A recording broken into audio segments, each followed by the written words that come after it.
Regardez, on va juste, on n'aura pas le temps de le faire, c'est la fin du cours, mais juste je vous explique. Regardez bien, je prends un exemple. Bon, je ne peux pas aller très vite moi, mais de manière il passera avant parce que je ne peux pas aller très vite déjà. Et même en faisant ma fin, j'aurais du mal à passer avant lui parce que je ne peux pas prendre.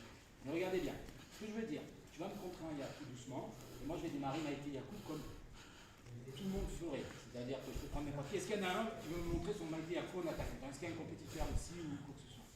Vas-y. Voilà. Alors regardez, voilà, doucement, hein, et tu me fais ton vrai maïté yaku. Ça, c'est-à-dire quand je dis doucement, c'est que tu t'endors pas, tu fais pam, pam, ton maïté yaku, là. Juste, et toi, pareil, tu comptes doucement, sans qu'il y ait un impact fort, mais juste regardez sa jambe avant au début de toi. Parce que regardez que sa jambe avant à FO, force ouvrière 75. Alors voilà,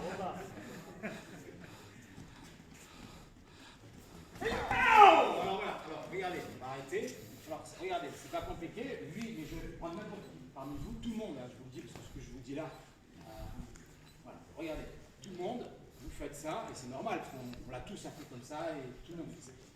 Quand vous faites un maïté yaku, vous poussez avec votre jambe arrière, vous attaquez maïté yaku. Et lui, regardez, tu vas me montrer doucement, moi je vais attaquer, ça va faire. Non, vous êtes d'accord avec moi? On fait tous ça. Est-ce qu'il y a quelqu'un qui fait différemment? En gros, on fait tout ça, c'est-à-dire maïté yaku, on attaque. Voilà, on y passe. Maintenant, imaginons que je triche. D'accord? Je suis là. Et que je veux arriver au même endroit. Lui va vouloir me contrer. Alors, la différence, c'est que moi, au lieu de. Tu me contres, quand tu me vois démarrer, je parle, mais à tout moment, je peux démarrer. Regardez, là, il va me contrer, il va passer avant moi, naturellement. Hein. Il va passer avant moi. Maintenant, je vais un tout petit peu, mais un poil, juste tricher sur une connerie. D'accord? Vous allez voir. Regardez. Là, je l'habitude. Chaque fois, il passera avant moi. Regardez. J'ai même pas le temps de faire le deuxième. Regardez. Je l'appelle parce qu'il s'est habitué à moi. Et plus il s'habitue à moi, donc c'est-à-dire que quand le combat il commence, il hésite.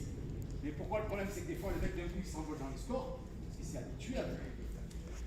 Maintenant, je vais juste modifier un tout petit détail, c'est-à-dire que regardez ce que j'ai fait jusqu'à présent, quand j'ai commencé à lâcher mon maïté, voilà, ça a fait ça. Maintenant, imaginons que moi, je vais le faire, au lieu de démarrer avec la jambe avant, je vais démarrer avec ma jambe arrière. C'est-à-dire que quand ma jambe arrière va être là, je vais démarrer. Qu'est-ce qui se passe?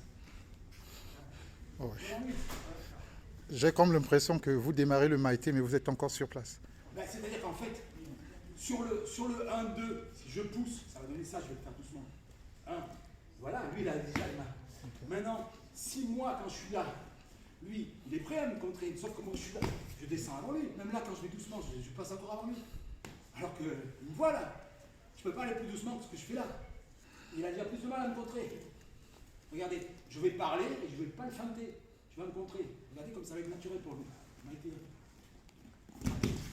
oui. J'ai même pas le temps de déployer.